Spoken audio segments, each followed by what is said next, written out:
C'est quoi la géomatique exactement? D'accord.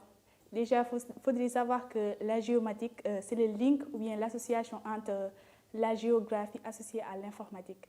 Et dedans, il y a les compétences comme la topographie, la cartographie. Un géomaticien est tout d'abord un cartographe, un gestionnaire de base de données. Voilà, c'est ça les compétences principales que doit avoir un géomaticien. D'accord. Donc, Madame Diallo, vous en tant que spécialiste, est-ce que vous pouvez définir ces différentes étapes dont vous venez de citer? La cartographie, c'est quoi? La topographie aussi, c'est quoi exactement? D'accord. La topographie, je vais en venir sur ça.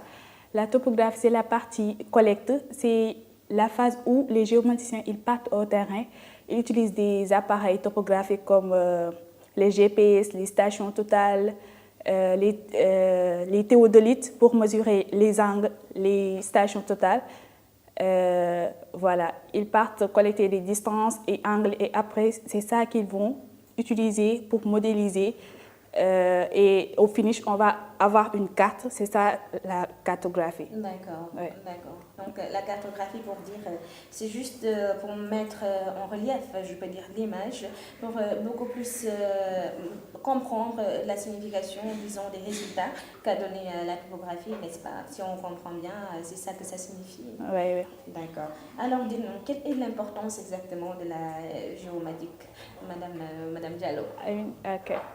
L'importance de la géomatique, c'est une aide à la prise de décision. La géomatique, pour tout domaine, il aide à la prise de décision. Déjà, de base, je peux dire qu'un géomaticien, comme j'ai dit, il est de base cartographe, topographe, gestionnaire de base de données. C'est ça son rôle. Mais il aide à la prise de décision. En quoi faisant? Par exemple, je vais prendre un exemple. Lors de mon stage, j'ai eu à travailler au pôle emploi de Guédiawaye. Et là-bas, ce n'était pas du tout un environnement géomaticien, mais moi, j'ai su m'adhérer, dans le sens où on avait mis dans notre cerveau que la géomatique, c'est l'aide à la prise de décision. Donc, on a appris à s'adapter. Et là-bas, on avait juste des données de dépôt de formation, de financement et tout. Et ils ne savaient pas comment faire de ces données-là. Et moi, en tant que géomaticien, je me suis mis dans cette peau. Et j'ai fait la cartographie de ces résultats. Et ça leur a permis d'avoir une vision très claire des informations et tout. Donc voilà, ça aide tellement, ça aide beaucoup à la prise de décision. Exactement. Donc, Madame Diallo, nous voyons, vous êtes une spécialiste et surtout très jeune, vous êtes jeune et surtout qualifiée. Dites-nous, est-ce que ça a été difficile pour vous de vous placer dans ce métier-là qui est la géomatique, dans ce milieu de la géomatique? Est-ce que vous avez eu à rencontrer des difficultés? Des difficultés.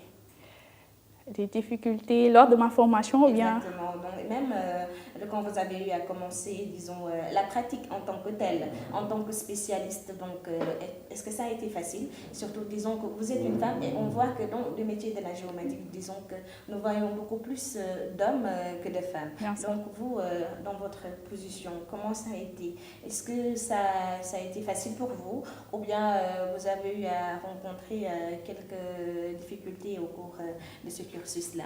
D'accord. Déjà, durant la formation, je crois pas, non, on n'a pas trop eu de soucis. Peut-être au tout début, comment manier les appareils topographiques au terrain, ça n'était pas trop du tout. Maintenant, après la pratique, comme j'avais dit, on se délègue tout le temps les tâches. C'est un travail de groupe. Il y a certains qui sont forts dans cette partie-là et d'autres, voilà. Vous déléguez les tâches et du coup, c'est facile. En tout cas, on est très fiers, surtout de recevoir sur ce plateau une femme, surtout spécialiste en géomatique, surtout vous, Madame Aminata Diallo. Mais dites-nous, quel bac faut-il avoir exactement pour étudier la géomatique? La géomatique.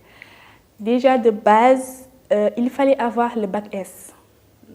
Maintenant, au fil du temps, voilà, la série L aussi peut faire la géomatique aussi. La série L. Oui. D'accord. Et qu'en est-il des autres bacs? Y a-t-il une possibilité de faire un concours pour pouvoir accéder à la formation géomatique? Bien sûr.